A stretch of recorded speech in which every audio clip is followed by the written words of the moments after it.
استفاقوا على سد جنة. صح. امبارح فجأة هذا الشيء الفظيع يلي حصل امبارح وزير البيئة طلب من رئاسة الحكومة وقف أعمال سد جنة. بحكي كجبيلي كمان. نعم. هذا يلي مش عارف شو قصة سد جنة استاذ جورج منلخصها. هيدي المنطقة يلي هي موجودة على رأس وادي نهر إبراهيم اللي هو وادي جميل، وهي منطقة جميلة وجنة منطقة جميلة، ونحن كأولاد جبال نستمتع فيها، كنا نروح لها كتير وكذا. هيدي المنطقة الله نعم علينا فيها بمياه متدفقة كل السنة. طيب هي مكان ايديال اذا بدك ليكون فيها سد، لانه نحن نعاني من مشكلتين بجبل لبنان الشمالي اذا بدك. المتن، كسروان، جبيل، وصولا الى البترون. طيب هالمنطقة هلا بتعاني من شح في المياه، بتعاني من مشكلة كهرباء. اليوم ارتقوا انه اذا انعمل بسد جنة ممكن الاستفادة مائيا وكهربائيا. صحيح. مش بس مي بجنة، مش قصة مي. طيب قادرين نحن نأمن لهي المنطقة مي وكهرباء اكتفاء ذاتي. شو بيصير؟ غير مناطق بصير عندها بحبوحة، لأنه هالمي اللي عم تيجي على المتن وكسروان وجبال وكذلك الكهرباء ساعتها حتروح على غير مناطق. ما يعني انه خاصة انه في دنسيتي سكانية كبيرة بهذه المنطقة اللي عم نحكي فيها. تاني مناطق تستفيد، مش بس تستفيد هيدي، بيستفيد غيرها كمان. اللي صار انه فتحوا لنا موضوع بيئي. نحن حريصين جدا على البيئة في لبنان. طيب شو عم بيصير؟ بيجوا بيقولوا لك بدك تقطع بجنة حوالي 10,000 شجرة، بدك تضحي فيهم لا تنشئ السد. اوكي، ايه في الزام انه ينقطعوا على 10,000 شجرة. طيب بس انا اذا قطعت 10,000 شجرة وصار عندي مي اني اقدر بهالميات ازرع 2,000,000 شجرة مثمرة، طيب ما بعملها؟ ضلني تارك كم شبوق سنديان. يلي بيعرف المنطقة بيعرف عن شو عم بحكي. كم شبوق سنديان هونيك، ما فيها اشجار يعني، لا ما فيها ارز ولا فيها صنوبر المنطقة ولا كذا، لا.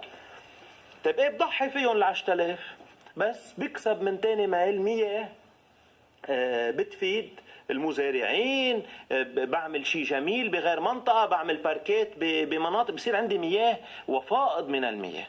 الشباب يلي عم بيعملوه انه بدهم يوقفوا انجاز هيدا السد، وهيدا السد الوحيد بلبنان يلي مصرياته مش بقرض. هيدا السد مصرياته متوفرين بصندوق مؤسسة مياه بيروت وجبل لبنان. ففي سرعة بإتمام الأعمال ممكن تكون كبيرة وتحت إشراف ورقابة المؤسسة بشكل مباشر. الجماعة ما بدهم يانا إنه نعمل هيدا السد، ما بدهم يانا نصرف أموال. لأول مرة بالتاريخ الحديث بلبنان إنه ينصرف أموال عامة بالمكان المناسب. هيدا مش معودين هن عليها.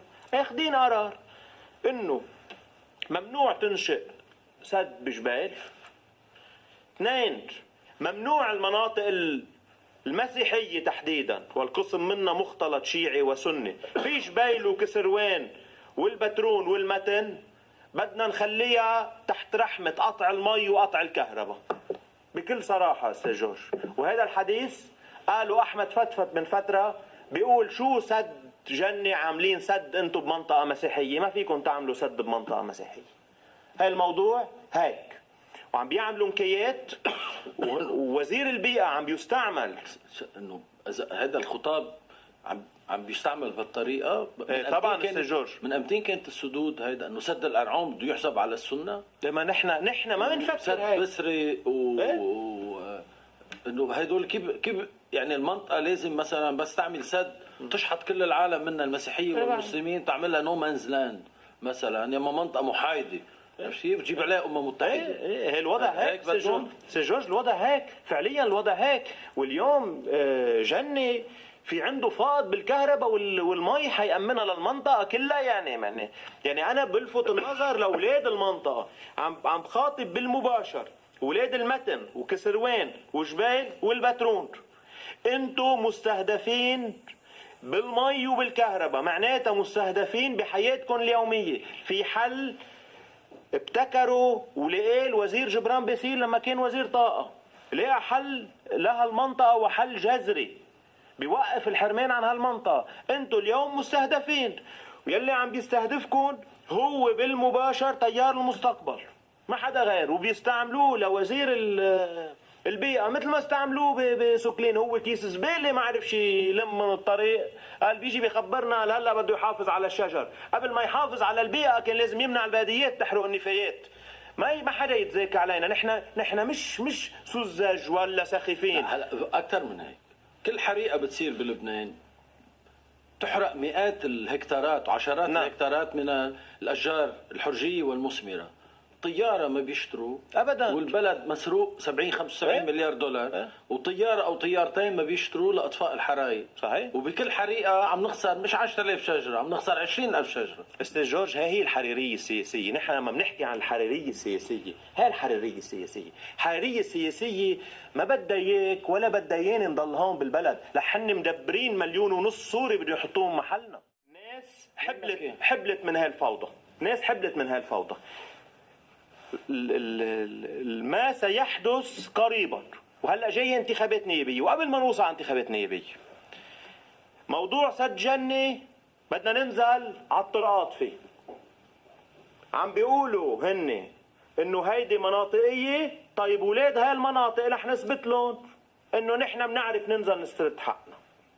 وهون في اتفاق كان مع عدد من رؤساء البلديات يلي انتخبوا هلا او جدد لهم والمختير انه موضوع سد جنة موضوع اولويه، يا بتكونوا معنا بتاخذوا اصوات. هذا كان في اتفاق حاصل نحن وياهم، ممنوع ينكسوا بهذا الاتفاق. لما بده ينزلوا الناس البلديات بدها تنزل معنا كمان، وبدها تتسكر القرى والبلدات في جبيل وفي كسروان وفي البترون.